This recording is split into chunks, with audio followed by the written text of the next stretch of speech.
Hello प्यारे बच्चों, कैसे हो आप? चलिए आज हम 10th क्लास की 10th क्लास की फिजिक्स में जो प्रकाश वाला चैप्टर है उसमें हम गोलीय दर्पणों द्वारा प्रतिबिंब बनाना सीखते हैं। तो इससे पहले मैं आपको अवतल दर्पण द्वारा प्रतिबिंब बनाना सिखा चुका हूँ। अब यहाँ पर हम उत्तल दर्पण द्वारा प्रतिबिंब बनाने के नियम सीखेंगे। तो चलिए देखते हैं आगे। यहाँ पर हम बात कर रहे हैं उत्तल दर्पण द्वारा प्रतिबिंब बनाने के नियम। तो पहला नियम देखते हैं।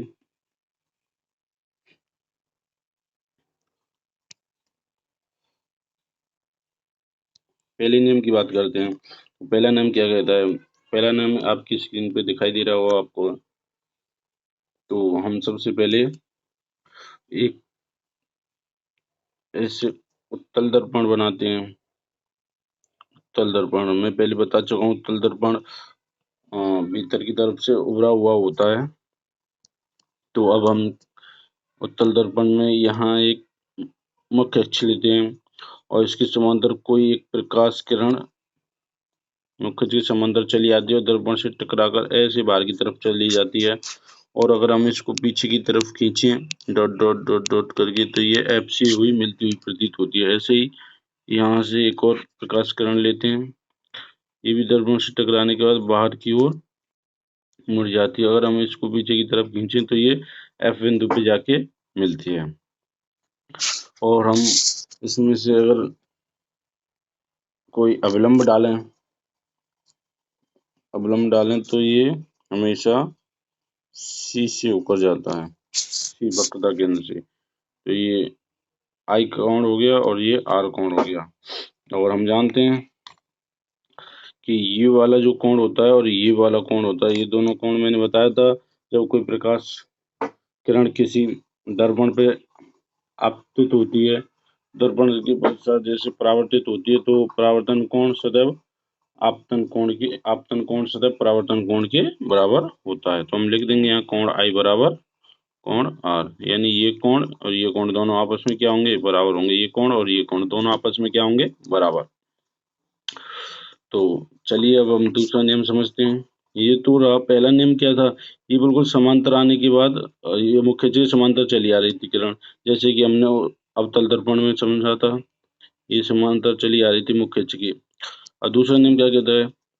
मान लीजिए कोई किरण ऐसी आई यूं करके अनंत से और ये टकराकर मुख्य से समांतर हो गई, लेकिन अगर हम इसे पीछे की तरफ खींचें तो हमें ऐसा प्रतीत होता है कि ये कहाँ से आ रही है?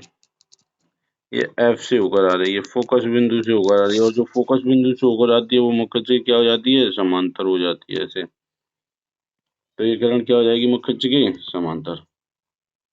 ऐसे क्यों हो गई समांतर? क्योंकि अगर हम पीछे की तरफ खींचे तो हमें ऐसा लगता है ये एफ से होकर आ रही है, तो मुख्य के समांतर होगी। क्योंकि मैंने बताया था जो बिंदु मुख्य फोकस से होकर आती है वो मुख्य के समांतर हो जाती है। ऐसे ये वाली किरण ये टकरा के ऐसे चली जाएगी, लेकिन अगर हम इसे पीछे तो ये एफ बिंदु पे जाके मिलेगी। ये दूसरा नियम हुआ और आप अच्छी तरह से समझ गए होंगे। और आपको ये तो पता ही होगा इसमें ये पी क्या है? यहाँ ध्रुव, ये एफ फोकस बिंदु, ये सी वक्रता केंद्र, जैसे कि हमने उसमें अवतल दर्पण में समझाया था, सेम उसी की तरह। अब हम तीसरा नियम समझते हैं। तीसरा नियम पे मान लीजिए ये कोई मुख्य अक्ष है और ये उत्तल दर्पण है। ये यहाँ पी ध्रुव हो गया, ये सी वक्रता केंद्र और ये एफ फोकस बिंदु। आपको एक चीज यहाँ दिखाई दे रही होगी, जो इस उत्तल दर्पण में जो फोकस बिंदु होता है वो अंदर की तरफ होता है। हमेशा ध्यान रखना इस बात को, ये अंदर की तरफ होता है। तो अब हम देखते हैं तीसरे नियम को। मान लीजिए कोई विकिरण ये सी की तरफ जा रही है, तो ये दर्पण से वापस टकराकर लौट जाएगी यही। लेकिन अगर हम इसे पीछे की तरफ करेंगे तो ये हमें ऐसी प्रतीत होगी ये सी बिंदु से होकर आ रही हो।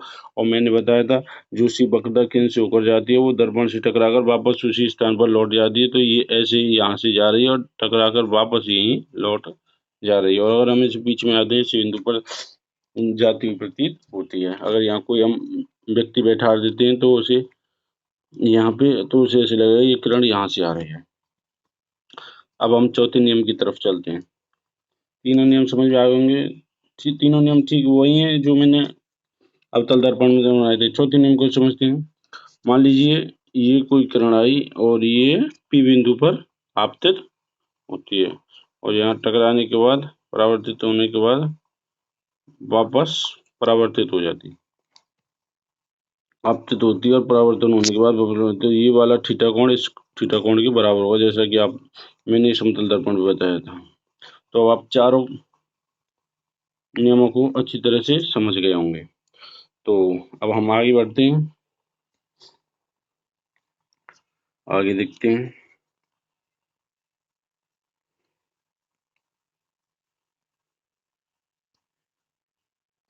चलिए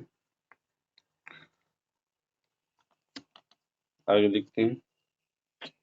उत्तल दर्पण द्वारा प्रतिबिंब बनाने के नियम। इसके उत्तल दर्पण के द्वारा दो प्रतिबिंब बनते हैं। दो प्रकार के प्रतिबिंब बनते हैं। कौन कौन से? पहला, जब वस्तु अनंत पर हो, और दूसरा जब वस्तु ध्रुव P, और अनंत के बीच में रख। तो अब देखते हैं, आइए चलिए मान लीजिए यहाँ कोई हम एक अवतल दर्पण लेते हैं, और ये एक मुख्य, जब वस्तु अनंत पर रखी हो, तो हम यहाँ कोई वस्तु अनंत पे लेते हैं। अनंत पे ले लिया हमने ये वस्तु अनंत, यहाँ हमने लिख दिया है अनंत। अब अनंत पे वस्तु जब रखी है तो एक जो प्रकाश किरण आएगी वो मुख्य अक्ष के समांतर आएगी, और दूसरी प्रकाश भी मुख्य अक्ष के ये समांतर। एक चीज मैं आपको बता दूं, जब वस्तु अनंत पे होती है तो वस्तु जो प्रकाश किरण आती है हम एक से अधिक भी ले सकते हैं, लेकिन यहाँ हम दो ही प्रकाश किरण ले रहे हैं दर्शाने के लिए। ज्यादा प्रकाश किरणें आती हैं, लेकिन हम यहाँ उनमें से केवल दो ही प्रकाश किरणें ले रहे हैं। तो मुख्य अक्ष की अगर ये वाली प्रकाश किरण समांतर चली आएगी तो दर्पण से टकराने के बाद ऐसे बाहर की तरफ चली जाएगी। अगर हम इसको पीछे की तरफ खींचेंगे तो ये, क्योंकि मुख्य अक्ष समांतर चली गई, तो ये ऐसी लगेगी कि फोकस F बिंदु से होकर आ रही है। ऐसे ही ये, इसको भी हम पीछे की तरफ खींचेंगे तो ये फोकस F बिंदु पर होकर आ रही है, यानी दोनों ही पीछे F पे जाके मिलेंगी। तो अब हमें इसका जो प्रतिबिंब होगा वो कहाँ बनेगा? F बिंदु पर मुख्य फोकस बनेगा। तो हमें कौन कौन सी चीजें प्राप्त हुई इससे? नंबर एक, फोकस पर, तो वस्तु का जो प्रतिबिंब है जो कहाँ बनेगा? फोकस पर। नंबर दो, प्रतिबिंब कैसा होगा? बहुत छोटा। नंबर तीन, कैसा होगा? आभासी होगा, क्योंकि दर्पण से अगर सीधे हाथ की तरफ बनता है, दर्पण से सीधे हाथ की तरफ बनता है जो प्रतिबिंब, वह कैसा होता है? आभासी। और खड़े हाथ की तरफ बनता है वो वास्तविक प्रतिबिंब बनता है। अब बात करते हैं हम चौथे पॉइंट की, लेकिन उससे पहले हम एक चीज देखते हैं। हम यहाँ ये नहीं पता, इस प्रतिबिंब के द्वारा हम ये नहीं पता कर पा रहे हैं कि वस्तु कैसा होगा, सीधा होगा या उल्टा होगा, ये नहीं पता कर रहे हैं, क्योंकि मुख्य फोकस F है वो। तो इसके लिए हम एक कंडीशन और लेते हैं। कंडीशन क्या होगी वो, चलिए देखते हैं।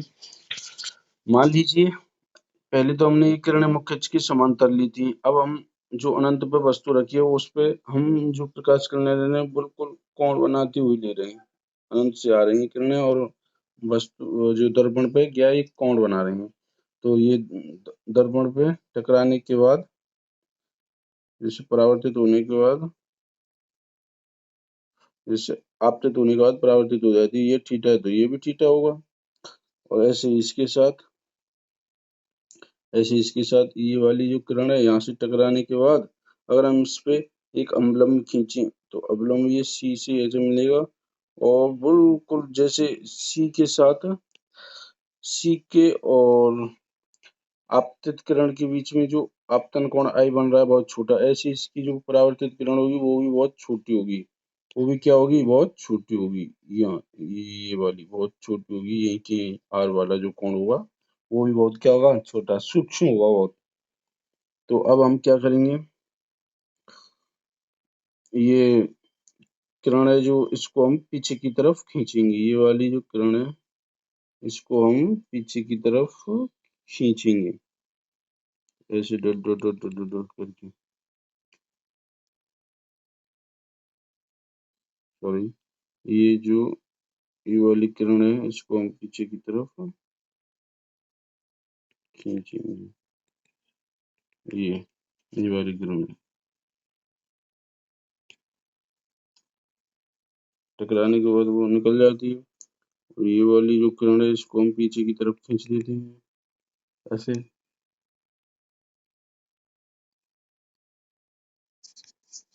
और इधर ये जो किरण आपतित हुई थी, ये जो डॉट डॉट डॉट डॉट ऐसे पीछे की तरफ खींच दी हमने, और इधर ये जो किरण परावर्तित हुई थी ये ऐसे निकल गई थी, इसको अगर हम पीछे की तरफ बनाए तो ये ऐसे निकल जाएगी, क्योंकि हमें ये दोनों किरण मिलानी है ना। और इधर की साइड में मान लीजिए अगर हम ये टकराने के बाद ऐसे निकल गई थी, और ये ये वाली टकराने के बाद ऐसे निकलेगी, तो इन दोनों के बीच की दूरी बढ़ती ही जा रही है, तो ये मिलेंगी नहीं। लेकिन अगर हम इन्हें पीछे की तरफ खींचे, इसको तो ऐसे पीछे की तरफ खींच देते हैं और ये वाली को ऐसे पीछे की तरफ खींच देते हैं, ये यहाँ बिंदु पे मिल रही है, यहाँ बिंदु पे मिल रही है। तो हम इसमें से एक नीचे लंब डाल देते हैं एफ से, ऐसे करके एक लंब डाल दिया एफ बिंदु से, तो यही इसका प्रतिबिंब बनेगा। तो ये कैसा प्रतिबिंब है, सीधा प्रतिबिंब है। ऊपर की तरफ अगर मुकच्छ से ऊपर की तरफ कोई प्रतिबिंब बनता है तो वो सीधा प्रतिबिंब होता है, और नीचे की तरफ बनता है तो वो उल्टा। तो ये तो सीधा बन रहा है ऊपर की तरफ, तो हम कह सकते हैं कि चौथा पॉइंट लिख सकते हैं कि जब वस्तु अनंत पर होगी तो बस प्रतिबिंब जो कैसा बनेगा, सीधा बनेगा। कौन सी, उत्तल दर्पण में जब वस्तु अनंत पर होगी तो प्रतिबिंब कैसा बनना है, सीधा। अब आप समझ गए होंगे। अब चलिए दूसरी कंडीशन की तरफ चलते हैं। दूसरी कंडीशन क्या कहती है, जब वस्तु कहाँ हो, जब वस्तु ध्रुव व अनंत के बीच हो, जब वस्तु ध्रुव व अनंत के बीच हो, तो रखते हैं हम सबसे पहले एक दर्पण लेते हैं। कौन सा दर्पण, कौन सा दर्पण चल रहा है, ये उत्तल दर्पण। यहाँ पे बिंदु हो गया इसका, ये हमने मुख्य अक्ष खींच ली, ये सी वक्र तक है, ये एफ फोकस बिंदु। अब यहाँ हम ए बी वस्तु रख लेते हैं, ये भी वस्तु रख ली है हमने। अब यहाँ से पहला नियम, ये कोई किरण गई और टकराने के बाद ये यूं चली गई मुख्य अक्ष के समांतर, ये ये वस्तु से प्रथम किरण जाती है मुख्य अक्ष के समांतर, क्योंकि मुख्य अक्ष ये रहा, इसके समांतर चली जा रही है ये, और टकराने के बाद बाहर की तरफ निकल जाती है। लेकिन अगर हम इसे पीछे की तरफ खींचते हैं तो ये कहाँ से आती हुई प्रतीत होती है, एफ से। अब दूसरी दूसरी किरण ये ऐसे इसके शीर्ष से इस शीर्ष से होती हुई दर्पण से टकराती है और वापस अपने मार्ग पर लौट जाती है, क्योंकि अगर हम इसको पीछे की तरफ खींचते हैं तो ये सी से आती हुई प्रतीत होती है, और जो सी से होकर जाती है वो या जाती हुई प्रतीत होती है वो दर्पण से टकराने के बाद वापस अपने उसी मार्ग पे लौट जाती है। तो ये कहाँ मिल रही है, और ऐसे ही हमने ये पीछे की तरफ खींची थी ये वाली, तो ये कहाँ मिल रही है, ए डैश, ये यहाँ मिल रही है, और यहाँ हम प्रथम खींच देंगे, तो इसका जो प्रथम बनेगा वो बनेगा ए डैश बी डैश, ए डैश बी डैश। चित्र में आप देख रहे होंगे ए डैश बी डैश, ये इसका यहाँ प्रतिबिंब बन जाएगा, क्योंकि ये दोनों आपस में पीछे की तरफ यही काट रहे हैं। तो इससे हमें कौन कौन सी बातें पता होंगी प्रतिबिंब के बारे में, एक तो सीधा प्रतिबिंब, और कहाँ बन रहा है, एफ और पी के बीच में बन रहा है, एफ तथा पी के बीच। कैसा हुआ, आभासी हुआ, क्योंकि दर्पण से इधर साइड में बन रहा है, इधर साइड में बनते हैं वो वास्तविक होते हैं। और कैसा हुआ, छोटा, क्योंकि जो वस्तु है वो बड़ी है, और प्रतिबिंब कैसा बन रहा है, ये छोटा, ये छोटा। आइए अब हम देखते हैं दर्पणों दर्पणों का हमारे दैनिक जीवन में क्या महत्व है।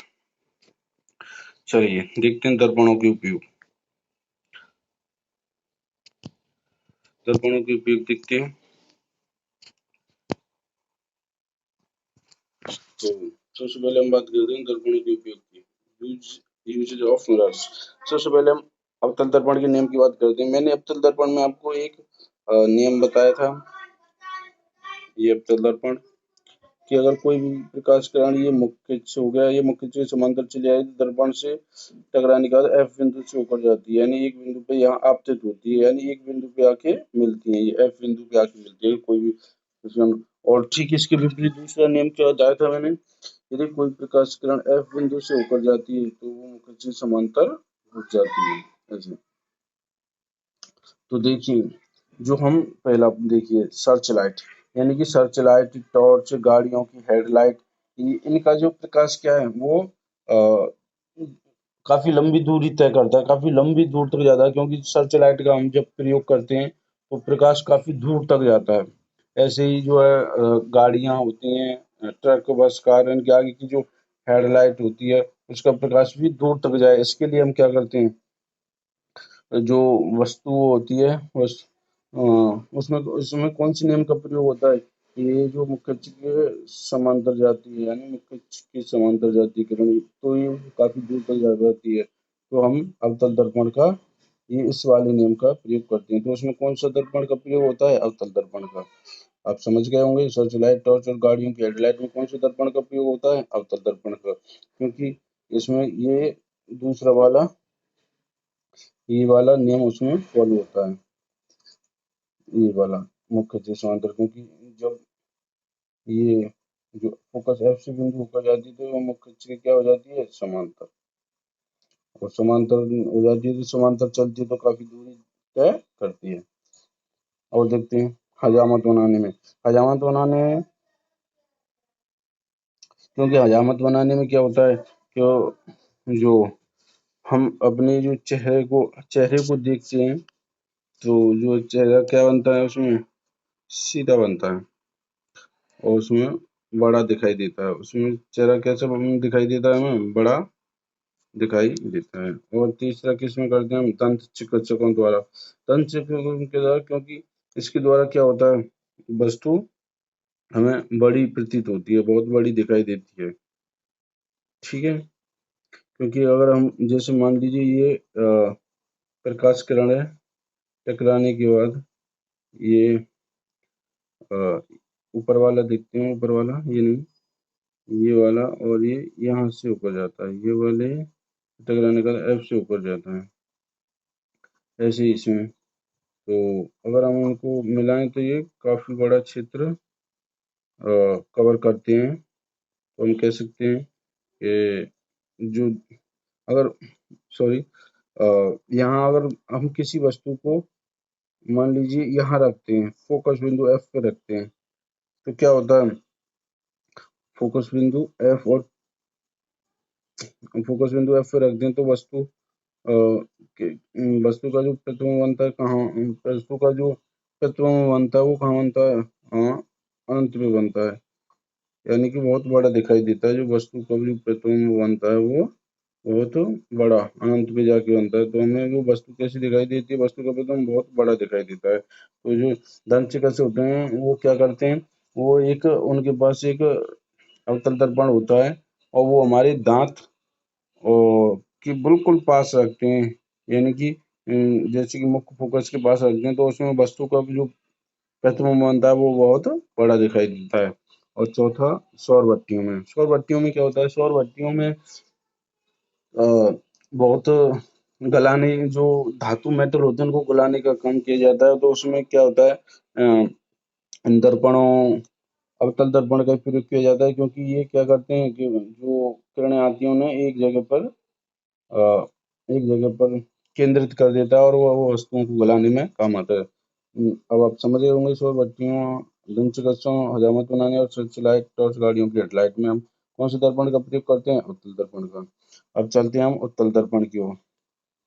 अच्छा, उत्तल दर्पण का काम क्या है, उत्तल दर्पण जैसे मान लीजिए उत्तल दर्पण हो गया, ये उत्तल दर्पण हो गया, और उत्तल दर्पण का, उत्तल दर्पण हो गया, उत्तल दर्पण, ये मुख्य अक्ष हो गई, ये क्या करता है, यहाँ से कोई ये प्रकाश करने आ रहे हैं, ये क्या करता है, ये जो वस्तुओं के जो प्रतिबिंब हैं वो ये जो किरणें आती हैं बहुत बड़े क्षेत्र से आती हैं, बहुत ज्यादा क्षेत्र से आती हैं इसमें।